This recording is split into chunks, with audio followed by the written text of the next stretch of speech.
Hello friends. अभी एक उदित जी का पॉडकास्ट आया तो मेरे कुछ व्यूअर्स ने मुझे कहा कि वो सुनने के लिए और देखने के लिए कि शानुदा के लिए उन्होंने क्या कहा है एंड शायद कुछ अच्छी बातें नहीं कही उनके लिए कुछ अपना भड़ास निकाला है ऐसा सुनने में आया तो मैंने फिर देखा वो पॉडकास्ट जाकर, क्योंकि पहले तो मैं देख नहीं रहा था। मुझे लग रहा था कि उदित नारायण का पॉडकास्ट ठीक है, बाद में कभी देख लेंगे, ऐसा कोई मेरे लिए इतना इंपॉर्टेंट नहीं है। शानुदा का होता तो मैं देखूँ, कि इंटरव्यूज मैं देख लेता हूँ, लेकिन अब सबका तो देख नहीं सकता हूँ, वैसे भी इतना टाइम नहीं रहता है और इतनी ज़रूरत नहीं समझी मैंने। लेकिन जब पता चला कि शानोदा के लिए कुछ कहा है तब मैंने उसको देखा। और शानोदा के फैंस मुझे ये कह रहे थे कि बहुत उल्टा-सीधा कहा है शानोदा के बारे में। ऐसा कुछ मुझे लगा था, या तो मैं समझने में मेरी गलती थी, तो मुझे ऐसा लगा था कि कुछ ऐसी बातें करी है जो शानोदा के फ़ेवर में नहीं जाती हैं, या उनको फिर again that the same thing कि जो अपने आप को सुपीरियर दिखाना और शानोदा को डाउन प्ले करना, छोटा दिखाना, जो फैंस बहुत एप्रिशिएट करते हैं इस चीज़ को, उदित जी के फैंस या शानोदा के हेटर्स। तो अ, हालाँकि ये सही है कि कुछ तो ज़रूर बोला है उन्होंने, जो मैंने सुना, तो कुछ बातें तो ऐसी ज़रूर हैं जो शानोदा के फैन्स के लिए अच्छा नहीं लगेगा उनको सुनने में। तो ये हालाँकि बहुत सॉफ्टली उदित जी ने कहा है, कोई बहुत ज़्यादा उसको खराब तरीके से या बहुत ज़्यादा ज़्यादा कुछ बुराई करना ऐसा नहीं है। उसमें उन्होंने फ्रेंडशिप के बारे में भी बताया है कि अभी दोस्त हैं, और हेल्दी कंपटीशन के बारे में भी जो शानोदा बताते हैं कि हेल्दी कंपटीशन होना अच्छी बात है, और उस समय ऐसा ही कंपटीशन में वो दोनों उलझे थे। तो इस बात पर उदित जी ने कहा है। लेकिन हाँ, उदित जी का इंटरव्यू है तो उदित जी अपने आप को थोड़ा बढ़ाकर बोलना या थोड़ा अपने आप को ज़ाहिर करना, अपनी जो खूबी है, अपना अपर हैंड दिखाना, ये भी एक लाज़मी है, ज़ाहिर-सी बात है। तो इसलिए मुझे उसमें ज़्यादा हम या शानुदा के जो फैन्स हैं उनको बुरा लगने की ज़्यादा ज़रूरत नहीं है, क्योंकि उनका इंटरव्यू, उनका पॉडकास्ट है, फर्स्ट पॉडकास्ट है उनका। तो खुद का थोड़ा-सा अपने आप को महिमा मंडित करना या अपने को ज़्यादा दिखाना, ऊँचा दिखाना, ये एक नेचुरल मुझे लगता है प्रवृत्ति होती है। कोई भी कलाकार एक समय के बाद लगता है कि अपने आप को थोड़ा-सा अपने लिए अच्छा बोलूँ। और अब थोड़ी बहुत गलती मुझे लगता है एंकर की भी है कि उन्होंने शानुदा की बात छेड़ी, क्योंकि ज़रूरत नहीं थी। और या तो यूँ कहें कि शानुदा का दबाव इतना था 90s में कि उदित नारायण के पॉडकास्ट होते हुए भी शानुदा को लाना पड़ा उसमें। Because you cannot talk about 90s music, 90s film music, and you can't talk about Shanuda. ऐसा हो नहीं सकता, इसलिए लाना ही पड़ता है, या तो ये मजबूरी थी। और मजबूरी थी भी तो एंकर भी शानुदा के लिए अच्छी बातें बोल सकता था, या कुछ उनके कुछ खूबी के बारे में बोल सकता था, लेकिन वो ज़बरदस्ती उस चीज़ को ड्रैग करा कि उदित नारायण ऐसा कुछ बोले और उससे कुछ मसाला मिले, उसको ट्विस्ट करे। जैसा अक्सर मैं कहता हूँ कि जितने उदित नारायण शानुदा में जो भी दोस्ती या कॉम्पिटिशन या भेद जो भी है, उससे ज़्यादा उनके फैंस और जो न्यूज़ वाले हैं, मीडिया वाले, वो ज़्यादा उसमें से रिफ्ट तैयार करना चाहते हैं, मसाला ढूँढना चाहते हैं बेसिकली अपना टीआरपी वगैरह बढ़ाने के लिए। ये टेंडेंसी होता है उनका। तो इसलिए उदित नारायण के सामने अगर आप रख दोगे लाकर कि भाई कौन अच्छा गाया है, तो बहुत बड़ा दिल वाला आदमी हो या बहुत ऑनेस्ट हो, तो वो बोले कि हाँ, जो अच्छा है वो। लेकिन नॉर्मली एक इंसान जिसका इंटरव्यू है, वो खुद को अच्छा बोलना, और ये करते हैं लोग, ये बहुत अनकॉमन नहीं है, बहुत एबनॉर्मल नहीं है, इसलिए मैं ब्लेम नहीं करता हूँ उदित जी को, मैं दोष नहीं देना चाहता हूँ। लेकिन ये बात ज़रूर है कि बहुत सारी बातें उन्होंने जो कही उसमें सच्चाई नहीं है, या सच्चाई भी ऐसी चीज़ होती है कि सच्चाई को भी आप बहुत तरीके से बोल सकते हो, जिसमें जो ग्रे एरियाज़ होते हैं, उसको आप उसका एडवांटेज लेकर आप खुद को आप बढ़ा के बोलना या तारीफ़ करना अपनी। तो सच्चाई को आप जैसे डाइल्यूट कर सकते हो, तो उसको आप तोड़-मरोड़ के जिसे कहते हैं, या सिंपल लैंग्वेज में, तो वैसा घुमा के बोलो तो फिर सच्चाई एक का भी 2 पहलू कभी होता है। तो मैं बोलूँ कि मैं अच्छा गाया हूँ, तो वो सब्जेक्टिव चीज़ है, स्पेशली म्यूज़िक तो ऐसी चीज़ है, मैं बोलूँगा मैं अच्छा गाया हूँ, वो बोलेंगे वो अच्छा गाया है। तो इसमें हमेशा ही डिस्प्यूट हो सकता है, जैसे मैं हमेशा कहता हूँ, इसलिए मैंने कंट्रोवर्सी कंपैरिज़न वीडियो बनाना छोड़ दिया था। लेकिन कहीं न कहीं जो उदित जी ने बोला है, हालाँकि जैसे मैं कह रहा था कि बहुत ज़्यादा बुरा नहीं बोला है शानुदा के लिए, बहुत कोई ऐसी कोई बात नहीं कर दी है कि बहुत गलत बात है या सुनने में बहुत ज़्यादा खराब लगना चाहिए, या ऐसी कोई बात है फैन्स के लिए कोई बहुत चुभने वाली बात है, ऐसा नहीं है। बहुत सभ्य तरीके से उन्होंने जो अपना फ्रस्ट्रेशन थोड़ा बहुत निकाला ज़रूर है। और अगेन हम जानते हैं कि 90s में जो हालत हुई थी उनकी, वो कोई भी सिंगर के लिए बहुत फ्रस्ट्रेटिंग वो समय था, क्योंकि सानुदा जैसे बार-बार मैंने कहा है, काफ़ी सारे ब्लॉग्स में कि जो जलवा उनका था और जिस तरह से उन्होंने सबको ट्रम्प किया था, सबको पछाड़ा था, पीटा था, तो किसी भी सिंगर के लिए दुखदायक स्थिति थी। और उदित नारायण चूँकि मेन कॉम्पिटिटर थे, और नया-नया उन्हें सक्सेस मिला था क़यामत से क़यामत तक, और वो बहुत ज़्यादा उनकी उम्मीदें थी और बहुत ज़्यादा उनका स्कोप भी था। वो सब शानूदा ने ख़त्म कर दिया आकर, तो ज़ाहिर-सी बात है कि कहीं न कहीं दुःख होना, और वो दुःख उनके दिल में है, वो बाहर आता है कभी न कभी, किसी न किसी रूप में, हमेशा ही, हर इंटरव्यू में, हर शो में कहीं न कहीं से बाहर आ ही जाता है कि उसने मुझे बहुत धोया है इसने।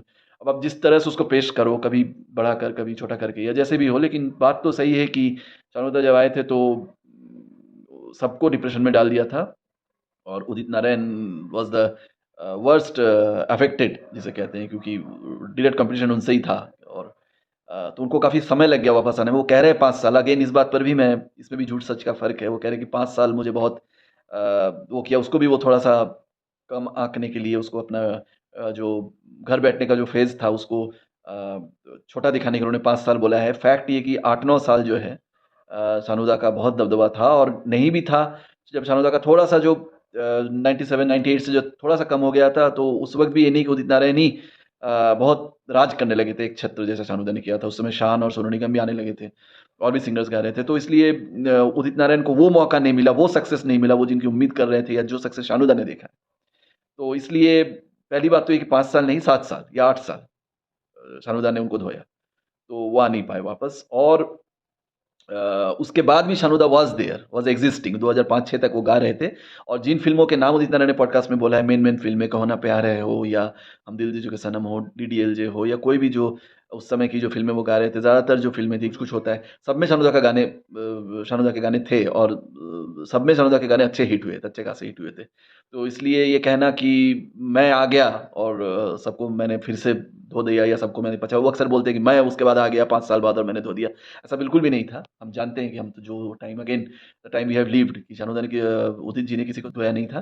तब वो आकर गा रहे थे, उनको ज़्यादा गाने मिलने लगे थे। ये ऑब्वियस है कि शानू दा का थोड़ा-सा डिग्रेड हो गए थे वॉइस क्वालिटी, कुछ नए सिंगर्स आने लगे थे, कुछ नए हीरोज़ आने लगे थे, नए म्यूज़िक डायरेक्टर्स आने लगे थे, तो कहीं न कहीं उदित नारायण को ज़्यादा गाने मिल रहे थे, और थोड़ा लंबा उनका चला था, 2010-वस तक वो गा रहे थे, 9-10 तक उनका चल रहा था, थोड़ा बहुत गाने उनको मिल रहे थे, बस इतना ही फ़र्क है। लेकिन अगेन जो डोमिनेशन जिसे कहते हैं, या एक छत्र राज जिसे कहते हैं, जो और कोई सिंगर को आप आस-पास नहीं आने देते हो, और सब बैठ के रो रहे होते हैं घर में, ऐसा कभी दौर उदित नारायण का नहीं आया था। तो इसलिए आप कम्पीट नहीं कर सकते हो शानू दा से। वो जो सक्सेस रेट, उनका जो स्ट्राइक रेट, उनका जो नंबर ऑफ हिट्स, उनका जो टोटल जो उनका जो मतलब ऑरा था, उनका जो वे ऑफ जैसे मतलब कब्ज़ा कहते हैं ना ऑफ द म्यूज़िक इंडस्ट्री, वो कभी हो नहीं सकता है। और उस समय पॉपुलैरिटी के उदित नारायण आस-पास भी नहीं था। आज अगर कहीं आप सोशल मीडिया या कहीं रील में या इधर-उधर देख भी लो उदित नारायण गाने, ठीक है, ज़्यादातर बाद के गाने यूज़ होते हैं उनके। 97, 98 तक के गाने तो लगभग यूज़ होते ही नहीं है कभी। और जो शानू दा के, क्योंकि वो दौर था कि शानू दा के ही गाने 90% 80% हिट होते थे।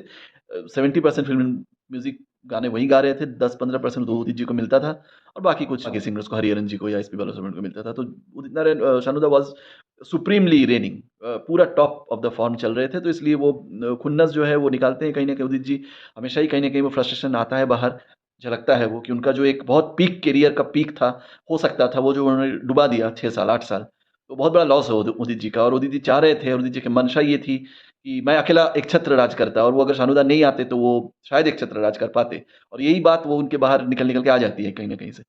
तो ये हम समझ सकते हैं उनकी पीड़ा, या उनका जो एक हीन भावना है, वो उस मिस्ड अपॉर्च्युनिटी जो है 6 साल का, 8 साल का, वो वापस नहीं आ सकता है, तो उनको वो कितने गाने वो गा सकते थे, कितने गाने उनको मिल सकते थे, सब वो जो रुइन हो गया उनका।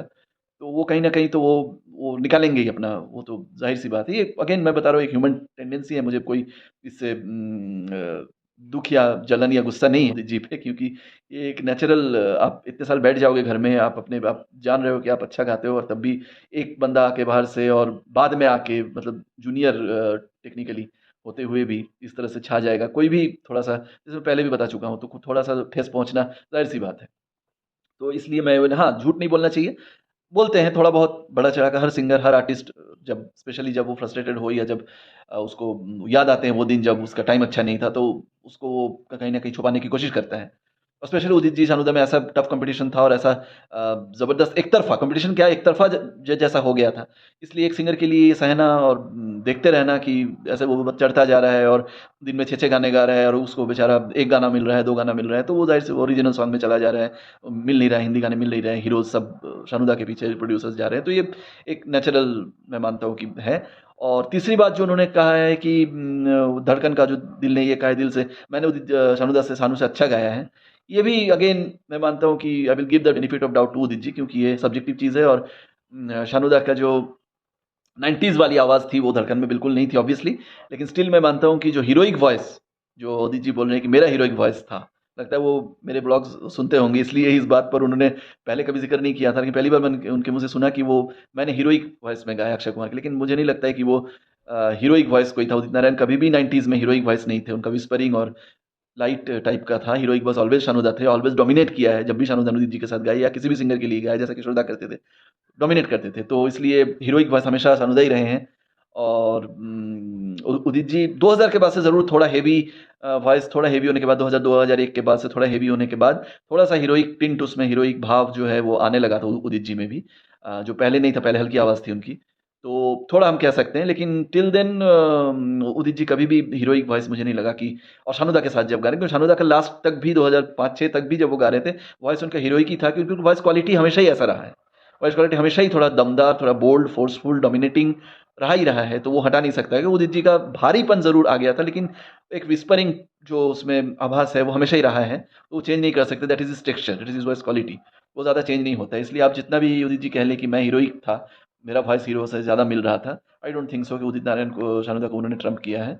और दरअसल के गाने भी शानूदा के बहुत हिट थे, उसके बाद भी कई के सारे गाने शानूदा ने गाए, वो सब हिट हुए। तो बहुत कहना, एक तो 2000 के बाद से कहना बहुत मुश्किल है कि कौन आगे था, कौन पीछे था। हाँ, उदित जी ज़रूर ज़्यादा हिट सॉन्ग दिए, कुछ अच्छे बिग बैनर्स के फ़िल्म्स मिले, कुछ अच्छे हीरोज़ के लिए अच्छे सॉन्ग्स गाए, लेकिन वो समय कम था, फ़ेज़ कम था, 2-4 साल शानूदा से उन्होंने ज़्यादा गाए।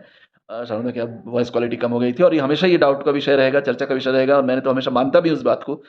मुझे डाउट भी नहीं है कि उदित नारायण का राइज़ जो थोड़ा बहुत हुआ, वो शानूदा के थोड़ा बहुत डाउनफॉल के लिए हुआ, और वो हुआ कि शानूदा का वॉइस क्वालिटी में जो अंतर आ गया था, वॉइस क्वालिटी जो थोड़ी खराब हो गई थी, उदित नारायण को सिर्फ़ और सिर्फ़ इसलिए मौका मिला, वरना कभी नहीं मिलता। अगर शानूदा 5 साल और उनका वॉइस वैसा रहता, तो 2000 के बाद भी उदित जी को वॉइस नहीं मिलता, ज़्यादा चांस नहीं मिलता, और 2006-7 के बाद शायद चांस मिलता, लेकिन तब तक उदित जी की भी आवाज़ धीरे-धीरे खराब हो रही होती। तो इसलिए शानूदा का डाउनफॉल उदित जी के या बाकी सिंगर्स के राइज़ का एक बड़ा कारण बना।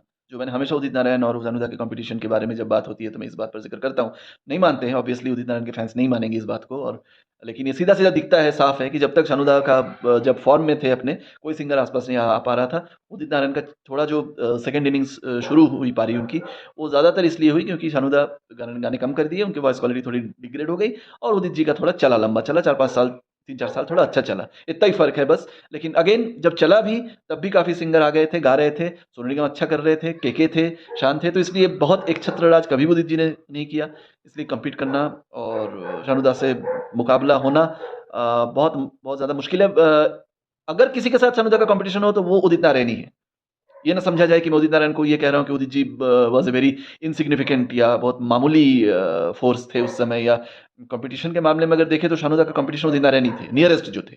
इसलिए उनका ज़िक्र करना बहुत ज़रूरी होता है, और वो बहुत कॉम्पिटिशन इसलिए बनता है। कॉम्पीट इसलिए नहीं होता है कि वो उसके उनके आस-पास भी थे, क्योंकि शानूदा वाज़ ऑलवेज़ वे अहेड। पहला 7 साल, 8 साल शानूदा मतलब 1 नहीं, 2 नहीं, 10 कदम आगे थे, या यूँ कह लें कि मतलब 50 कदम आगे थे उदित जी से। इसलिए कॉम्पिटिशन, लेकिन हाँ, 50 कदम दूर कोई सिंगर था तो उदित नारायण ही थे, और कोई सिंगर नहीं थे। इसलिए उदित नारायण का ही पहला नाम आता है जब शानूदा के साथ कंपेयर होता है। इसलिए उदित जी का भी यही लगता है कि मैं ही सेकंड नंबर पे हूँ, क्योंकि अभिजीत या बाकी जो सिंगर्स थे वो और पीछे थे और बाद में थे। तो शानूदा को हटा के अगर कोई, जैसे लोग कहते हैं शानूदा को हटा के कोई आया तो वो उदित नारायण। शानूदा हट गए इसलिए उदित नारायण को मौका मिला। एनीवे मुझे ज़्यादा खराब नहीं लगा, पॉडकास्ट वाज़ गुड उ उदित जी का। मुझे उम्मीद है कि शानूदा का भी, उदित जी के इंटरव्यू ज़्यादा आते नहीं हैं, क्योंकि आई डोंट नो व्हाई, बहुत ज़्यादा मैंने नहीं देखे हैं उदित जी के इंटरव्यू। शानूदा के बहुत ज़्यादा आते हैं। हर हफ्ते ही, हर महीने एक ना एक इंटरव्यू कहीं न कहीं से आता ही रहता है शानूदा का। वो भी एक पॉपुलैरिटी का एक वो है। और अदरवाइज़ इंटरव्यूज़ वाज़ ओके, जैसा मुझे लगा था पहले कि शायद बहुत ज़्यादा उन्होंने मतलब कटाक्ष के उसमें, या बहुत नज़रिया खराब। लेकिन अभी शानूदा और उदित जी दोस्त हैं, मिलते हैं, बातें होती हैं, अक्सर दोनों हम उम्र के हैं, तो दोनों के पास ही अभी वैसा काम मतलब मेन स्ट्रीम फ़िल्म में काम नहीं है, तो दोनों का एक जो एक सेम प्लेन पे आ गए हैं, तो उदित जी का भी अब इतना फ्रस्ट्रेशन अब नहीं रह गया है। तो अब वो 5 साल, 6 साल की बात अलग है, वो तो उनके पास हमेशा रहेगा, उनके लाइफ़ हिस्ट्री का एक हिस्सा रह गया। कभी भी अगर लिखा गया इतिहास, तो ये ज़रूर कहा जाएगा कि भले कोई 5 साल लिखे, कोई 6 साल लिखे, कोई 8 साल लिखे, लेकिन एक जो बहुत काला फ़ेज़ था वो उदित जी के लिए, बहुत एक अच्छा खासा एक लंबा दौर था, जब उनके पीक करियर उनका बैठ गया था। तो और उसका वजह सीधे-सीधे शानूदा थे, तो ये तो हमेशा लिखा जाएगा, चाहे कोई माने या ना माने, और वो फ्रस्ट्रेशन हमेशा उदित जी और उनके फैन्स का रहेगा ही, और वो उस बात को लेकर बहुत उछालेंगे। और चूँकि शानूदा डायरेक्ट कॉम्पिटिटर थे, तो शानूदा को छोटा वो लोग दिखाएँगे ही, तो ये ज़ाहिर-सी बात है, हमें इससे माथापच्ची ज़्यादा नहीं करना चाहिए। अच्छी बात ये है कि दोनों अब अच्छे फ्रेंड्स हैं और फ्रेंड्स चूँकि फ्रेंड्स हैं तो इसलिए उदित जी भी कुछ पूरा उनके लिए शानूदा के लिए ज़्यादा नहीं बोल पाए और शानूदा भी अब बहुत शानूदा भी कभी उदित जी के लिए ऐसा कभी मतलब बुरा बोला ही नहीं है। मैंने कभी कभी सुना ही नहीं है कि शानूदा ने कभी, क्योंकि शानूदा को ज़रूरत नहीं है, शानूदा वाज़ ऑन द टॉप। तो जो हमेशा ऊपर रहा है और एक नंबर रहा है उस वो तो और ज़्यादा उसका दिल बड़ा हो जाता है, तो इसलिए वो जेनरस हो जाते हैं। इसलिए वो बाकी सिंगर्स छोटे-छोटे सिंगर जो पीछे हो गए, डिफीट हो गए, उनके लिए कोई जो सही बंदा होगा वो उनके लिए हँसेगा नहीं। तो इसलिए शानूदा भी कभी अपना निकालते नहीं, जो निकालते हैं। और उन्होंने कहा भी है कि उदित ही मेरे पीछे लगा रहता है, तो उदित नारायण आज भी अगेन वो हमेशा कुछ ना कुछ बहाने पे वो थोड़ा-थोड़ा उनको पिंच करना, पोक करना शानूदा को, ये उदित जी करते ही रहते हैं। लेकिन ठीक है, हम उसको इतना तवज्जो ना दें, हम ये देखें कि हम इससे सच्चाई और साबित होती है कि इससे ये चीज़ और हाइलाइट हो जाती है कि जिस तरह से शानूदा ने कॉम्पिटिशन दिया था उनको और जिस तरह से उनको एकदम डिफीट कर दिया था एक तरह से। तो ये बात बार-बार जब भी कोई शानूदा और उदित जी के बीच में अगर बारे में बात होगी या डिस्कशन होगी तो ये बात ज़रूर हमेशा आएगा। और मुझे लगता है एंकर की ये मजबूरी ही थी कि वो शानूदा को लेकर आएँ। हालाँकि उदित जी को उकसा रहे थे कि वो किस तरह से और कुछ निकाला जाए। ऐसा हुआ नहीं, उदित जी ने बहुत समझदारी से जवाब दिए, सूझबूझ से। लेकिन अगेन चूँकि उन्होंने झेला है वो तकलीफ़, उन्होंने सहा है वो दौर, वो समय, तो कहीं न कहीं बाहर आना ये हम इसको ज़्यादा मतलब ये ज़ाहिर-सी बात है। तो I hope I have cleared some of your queries and doubts. तो अब ऑब्वियसली आप बताइए कि कैसा आपका टेक है इस पर, इस पॉडकास्ट पे अगर आपने देखा होगा, तो क्या आपकी क्या सोच है, आपकी क्या राय है? तो आप ज़रूर साझा करिए मेरे साथ। फिर नए एपिसोड में आता हूँ और बात करता हूँ कुछ अ, और कुछ पॉज़िटिव चीज़ों के बारे में, शानदार के बारे में। चलिए, बाय-बाय, टेक केयर।